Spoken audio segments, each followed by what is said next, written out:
Mix, tá? Para você que está acompanhando aqui em Arapiraca e também em Pão de Açúcar, a gente forma uma rede a partir de agora aqui de Maceió, porque estamos recebendo nos estúdios o ministro Renan Filho, ministro dos Transportes aqui do Brasil. Ministro, é um prazer voltar a falar contigo, dessa vez de forma presencial, acompanhando aí detalhes sobre os investimentos da pasta, mas é impossível não começar essa entrevista com um assunto que dominou o noticiário do Brasil e no mundo, que foi a queda da ponte Juscelino Kubitschek entre os estados do Tocantins e do Maranhão.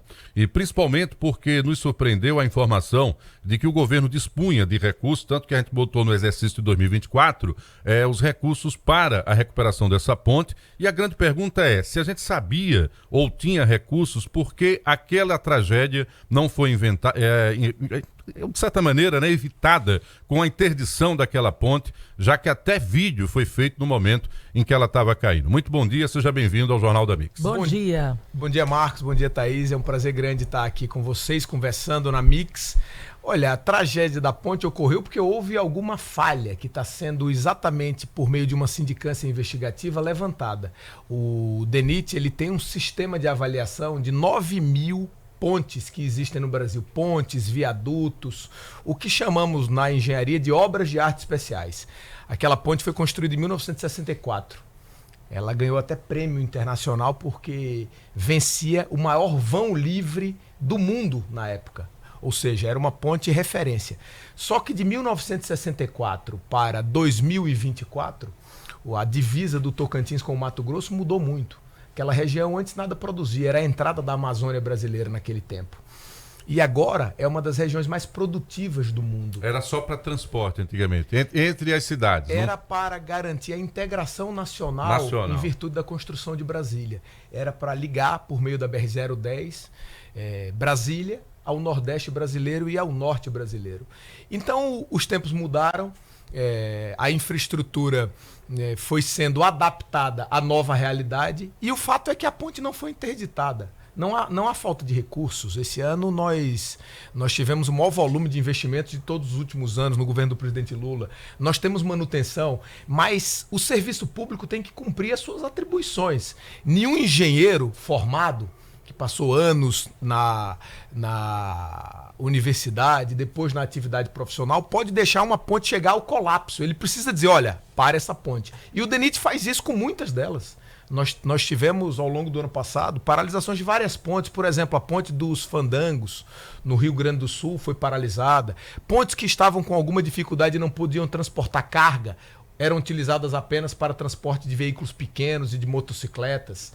Então isso é corriqueiro. Houve essa falha e a gente precisa corrigir. Está sendo feita uma investigação para garantir a adequação do próprio sistema e para garantir, promover também as responsabilizações que são necessárias. Já que colocamos aqui esse montante, os recursos previstos para o novo PAC, inclusive para obras estruturantes, como as rodovias. Vamos trazer o assunto agora para Alagoas. Gostaria que o senhor falasse sobre esse pacote de recursos para investimento em obras, em rodovias, nas pontes também do nosso estado e a previsibilidade de término dessas obras. Olha, nós mais do que dobramos os investimentos em rodovias no estado de Alagoas. O governo do presidente Lula, no âmbito nacional, para descer para cá, depois, ele ampliou de aproximadamente 7 bilhões de reais o orçamento da União para 21 bilhões os investimentos no Brasil. Isso garantiu que a malha rodoviária melhorasse a sua qualidade, com o fortalecimento da manutenção, e também investimentos em obras que se arrastavam há muito tempo. Isso, aqui em Alagoas não é diferente. Nós tivemos nos últimos anos do governo Bolsonaro apenas algo em torno de 150 milhões de reais por ano para investimentos. Esse ano agora de 24 já ultrapassamos 300 e vamos nos aproximar de 400 a 500 milhões de reais de investimento no ano de 25 e no ano de 26. Isso para tocar as obras que os alagoanos esperaram durante tanto tempo. Por exemplo, a BR-101, que é a principal rodovia federal do estado. Há muitos anos ela está em duplicação, mas com obras paradas em vários trechos. Obras paradas em São Sebastião, em Junqueiro, em São Miguel dos Campos, naquele trecho dos Índios ali em Joaquim Gomes. Certamente vocês já noticiaram muitas vezes aqui na rádio, a obra parada, acidentes que acontecem por consequência disso também. E pela primeira vez, a BR-101 em Alagoas está com todos os seus trechos em obra. Todos. Não tem nenhum trecho com obras paralisadas. E isso garante que a gente, ao final de 25 agora, no máximo no começo de 26, no primeiro semestre, a gente entregue toda a BR-101 duplicada em Alagoas. Já entregamos, por exemplo, lá em Porto Real do Colégio, aquela conexão com a ponte de Colégio Apropriar, pronto. Agora retomamos as obras em São Sebastião, em Junqueiro, em São Miguel dos Campos, em Pilar, e retomamos em Joaquim Gomes e esperamos agora entregar a BR-101 toda pronta. Essa é uma obra muito relevante para o estado de Alagoas, garante segurança, facilita o escoamento aqui da nossa produção. Outra obra muito importante é a construção da ponte de Penedo, que vai ligar o Baixo São Francisco de Alagoas ao Baixo São Francisco de Sergipe. Pouca gente sabe, Marcos, mas quando você chega na ponte de Propriá, os veículos estão basicamente à mesma distância de vir a Maceió ou de ir ao litoral sul em Coruripe. Isso significa que é difícil o cidadão tomar a decisão de ir para o sul. Talvez esse seja um dos motivos que o turismo no sul avançou menos do que o da capital, obviamente, e avançou menos do que o do norte também. Então a construção da ponte de Penedo, nós vamos vencer um acidente geográfico natural, que é o nosso Rio São Francisco, né? Aquilo é assim que é chamado na geografia, e garantir acesso mais fácil. Nós tivemos na semana passada a licença ambiental da ponte, a licença do IFAM, porque Penedo é uma cidade tombada pelo patrimônio histórico nacional, e com essa licença nós vamos agilizar a ponte para entregar a ponte pronta aí em 26. Está aqui o André Paes, que é o nosso superintendente, sabe disso, né? Nós estamos trabalhando duro para entregar essa ponte pronta em 26. Essa ponte vai impulsionar o desenvolvimento do turismo do sul de Alagoas e também o desenvolvimento do turismo da cidade de Penedo. Isso vai ajudar muito a integrar aquela região no desenvolvimento do turismo do estado como um todo. Tem outras duas obras novas muito importantes. Uma é o Arco Metropolitano de Maceió. Nós já começamos aqui a duplicação da 424, que é essa BR aqui do Polo Industrial de Marechal Deodoro, ali daquela Polícia Rodoviária Federal na L220, até a BR-316, no Pilar, uma obra muito relevante. Essa obra já iniciou, já está rasgando. Eu vou até fazer uma vistoria agora, depois dessa rodada aqui de entrevistas. E vamos iniciar esse ano a duplicação da BR-316, ali do viaduto da Polícia Rodoviária Federal em Maceió até o antigo Trevo da Morte, conhecido como Trevo da Morte aqui em Alagoas, no Pilar.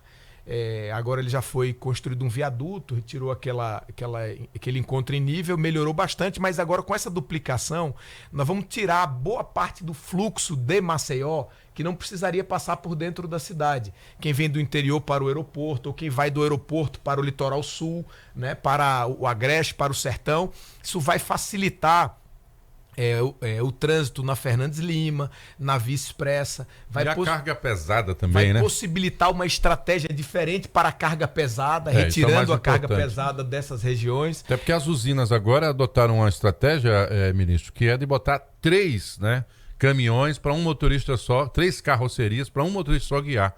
Então, realmente é um absurdo, às vezes tá cruzando com esse pessoal. Isso chama muito tremião. Tremião, né? É um absurdo. Eu me tremo quando vejo, porque realmente é um absurdo. Verdade. O cara daquele cochilar ali toma conta da estrada toda. Mas, ministro, já que a ideia é a perspectiva de investimentos, e ao mesmo tempo a gente sabe que é um desafio da pasta como a sua, que consome muitos recursos, como outras tantas, é adequar os gastos do governo à realidade econômica do país. A possibilidade de contingenciamento lhe preocupa de alguma forma, ou o presidente Lula garantiu cofre aí aberto para esses investimentos? Não, eu sempre defendo, né, Marcos? Eu sou economista, eu defendo que o país deve investir com equilíbrio fiscal, porque um país não é diferente da conta de uma família e da conta de uma pessoa. Quem gasta mais do que ganha, fica devendo. E quem fica devendo, fica com o nome sujo ou com dificuldade de ter crédito na praça. A mesma coisa acontece com o país. Se o país gasta mais do que arrecada, tem que pagar juro alto para rolar a sua dívida, e isso, obviamente, sangra, drena os recursos que o país precisa para fazer investimentos e para ajudar no desenvolvimento da própria nação. Então eu defendo que a gente invista com sustentabilidade. Agora, o governo vem investindo muito mais do que o passado recente no governo do presidente Lula. Primeiro ele fez a PEC da transição, depois ele fez um novo arcabouço fiscal, e isso nos garante mais condição de investimento do que no passado. Pode haver contingenciamento, mas mesmo com contingenciamento, nós investiremos mais do que o governo Bolsonaro investia no Brasil, mais do que o governo Temer, que estavam submetidos, então, ao teto de gasto. Então nós vamos conseguir tocar essa agenda de obras de Alagoas e do Brasil todo. Uma última obra que eu não falei, mas que eu precisaria dizer aqui, Thaís, é que nós vamos duplicar a BR-104. É também uma obra muito importante.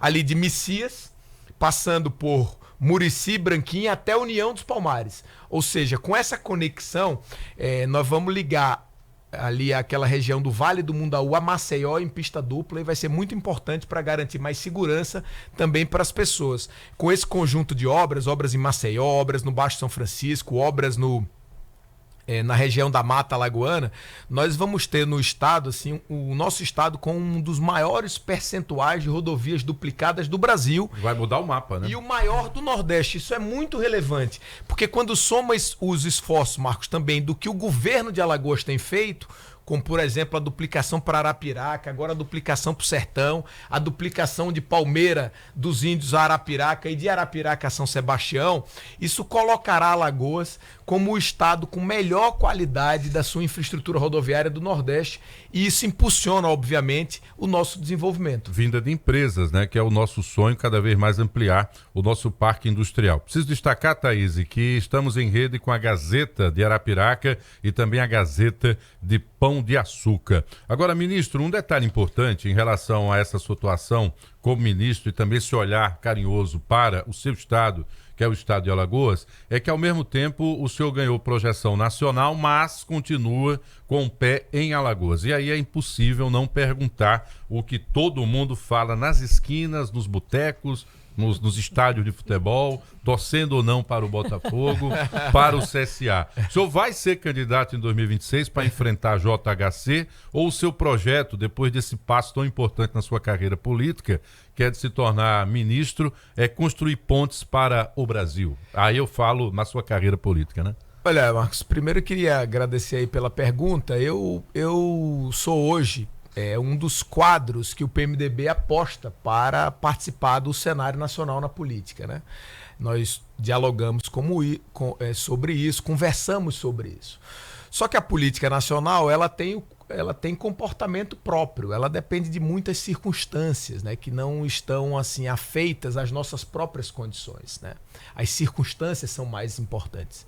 E a política local, ela tem assim em mim uma confiança muito grande, uma proximidade grande. Eu fui governador do estado durante 8 anos e as pessoas já me conhecem. Então, há as duas possibilidades. Eu ainda não sei dizer se eu serei candidato a governador, mas obviamente não excluo a possibilidade. Também não sei quem vou enfrentar se for candidato.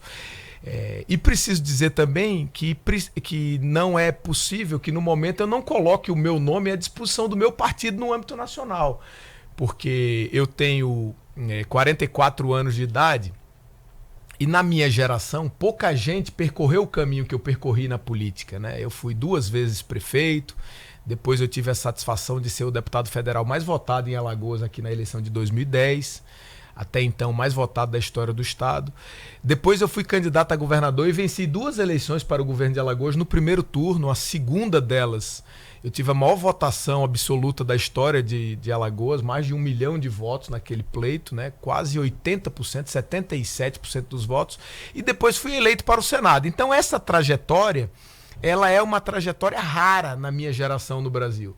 Então, isso possibilita que, através do MDB, eu também participe da política nacional. Mas eu acho que esses próximos meses, o ano de 25, vai ser muito importante para essa definição. O que é mais importante do que isso é que a gente siga vendo Alagoas crescer nesse ano de 25 e em 26. Porque esse estado nosso, Marcos, que no passado, Thaís, era muito conhecido por problema, assim, era conhecido por violência. Eu só era pautado nacionalmente para fazer matéria para a Milena lembra também, Jornal do Comércio que ela fez também, também tinha a Gazeta Mercantil, era só para coisa ruim. Entendeu? Folha de São Paulo, né? A mortalidade de crianças, a gente vê aqueles caixãozinhos. Mortalidade infantil. Era terrível.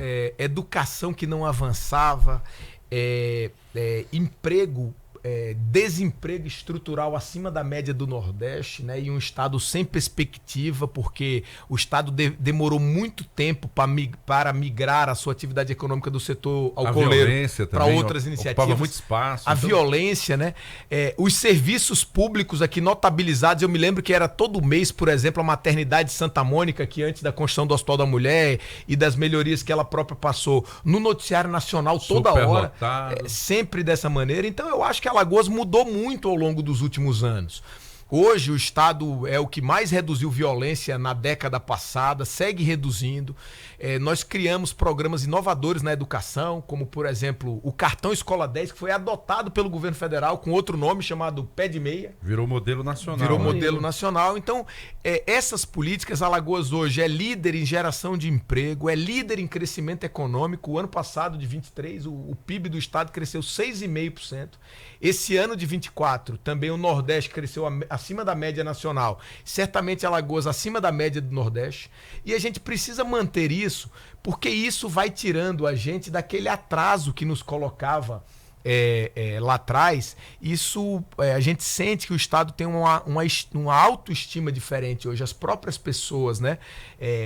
Na capital, no interior. Então, acho que isso é super relevante. Outra coisa muito importante é que o crescimento econômico, que nos colocava sempre como o estado com o pior PIB per capita da região, que significa dizer, quando você divide tudo que o estado produz pela quantidade de pessoas que tem no estado, Alagoas era o mais pobre. Hoje é o que mais cresce, Marcos. E em breve nós estamos prestes a atingir o maior PIB per capita do Nordeste. Ou seja, nós vamos ter a maior renda dividida pelas pessoas da nossa região. Isso vai ser muito importante, será um alento. Então eu acho que na política nós vamos encontrar as melhores saídas, mas o importante é a gente trabalhar para Alagoas seguir crescendo. A gente está com uma pergunta aqui sugerida. Aquela rodovia no entorno de Boca da Mata, que está um caos no asfalto, qual a previsão de melhoria para essa rodovia, já que a situação que ela se encontra causa transtornos e aí também passível de muitos acidentes por parte do percurso? Tem duas rodovias que são estaduais que as pessoas me perguntam muito. Uma é a ligação de Anadia a Boca da Mata, que eu presumo que seja essa aí, né? E uma outra é a L-110 na região de Taquarana. Né?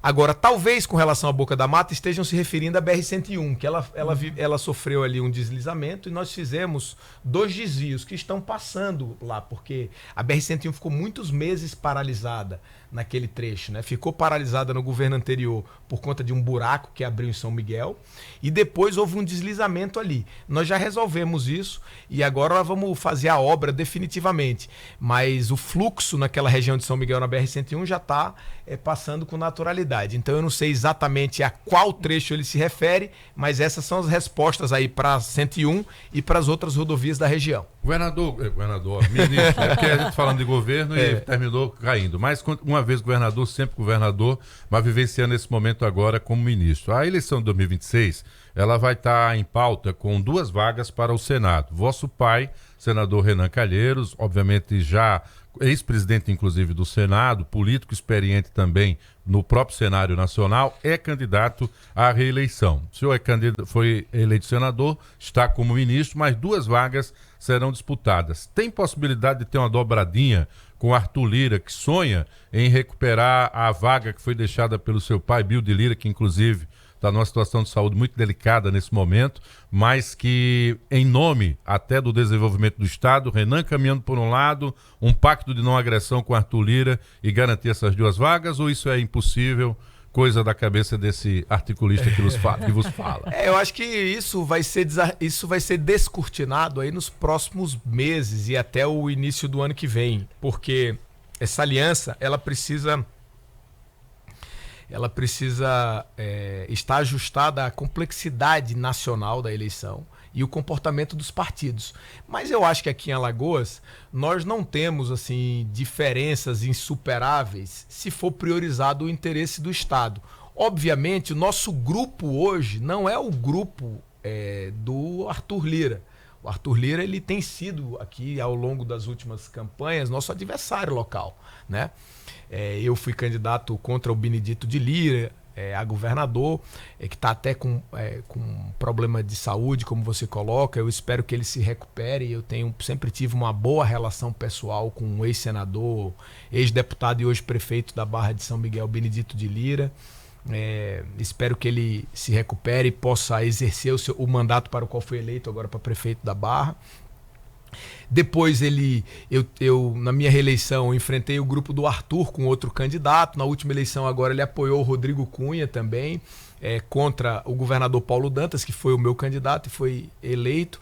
Então assim, pode ser que nós estejamos em palanques opostos novamente, estivemos ao longo das últimas eleições, mas nós não temos diferenças assim insuperáveis, eu acho que com ninguém em Alagoas, e eu espero que a eleição em Alagoas ela tenha condição de garantir o crescimento do Estado, porque é isso que as pessoas desejam. Eu sempre fiquei muito triste, porque eu acho e reclamei até a ele pessoalmente, que o Arthur podia ter ajudado mais o governo do Estado de Alagoas enquanto foi presidente da Câmara. Porque ele foi, sem dúvida, Marcos, um dos caras mais poderosos aí do Brasil.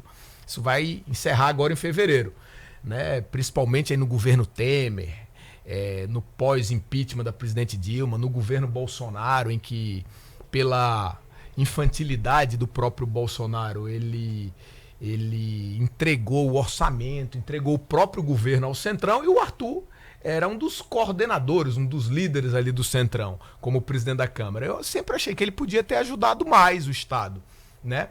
Mas se houver vontade de ajudar mais, eu acho que sempre estaremos abertos a dialogar.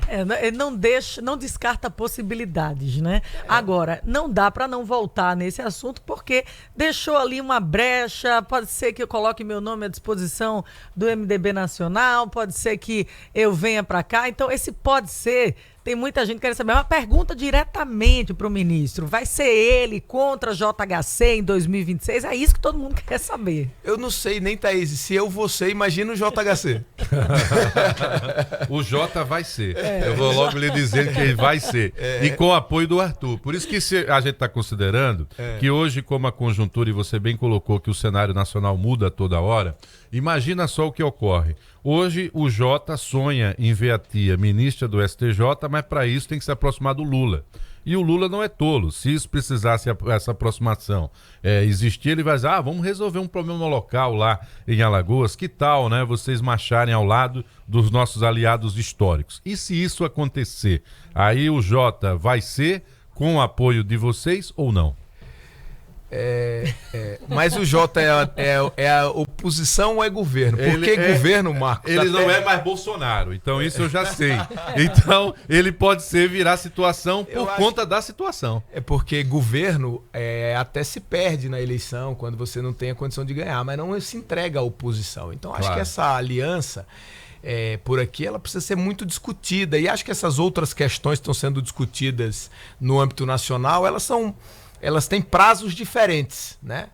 O que eu acredito é que a eleição de 26 ainda vai ter muita coisa a ser resolvida, porque no nosso campo tem que verificar como eu, o governador Paulo Dantas, o presidente Marcelo Vitor, o senador Renan Calheiros, os deputados, mais de 90 prefeitos que podem apoiar uma frente como essa na eleição de governador, como nós vamos nos comportar. E do outro lado, como eles vão se comportar. Se o JHC vai renunciar para entregar a prefeitura pro Rodrigo Cunha, se o JHC vai entregar o mandato de senador da mãe ao Arthur Lira, ou seja, abrir mão dos 2 postos que ele hoje tem, dos 2 mandatos que ele tem, que é o de prefeito e o de senador da mãe, e a senadora Eudócia, e disputar a eleição de governador. Não, isso você esqueceu. Fazer a tia ministra do STJ. E tá disputando agora para fazer a tia, só que essa disputa é esse ano, a outra é daqui a 1 ano e pouco. Então são muitas coisas a serem resolvidas. É um degrau, né? São muitas coisas. Então é por isso que eu tenho muitas dúvidas quanto a mim. Imagina quantas outras pessoas que têm mais dificuldade que eu.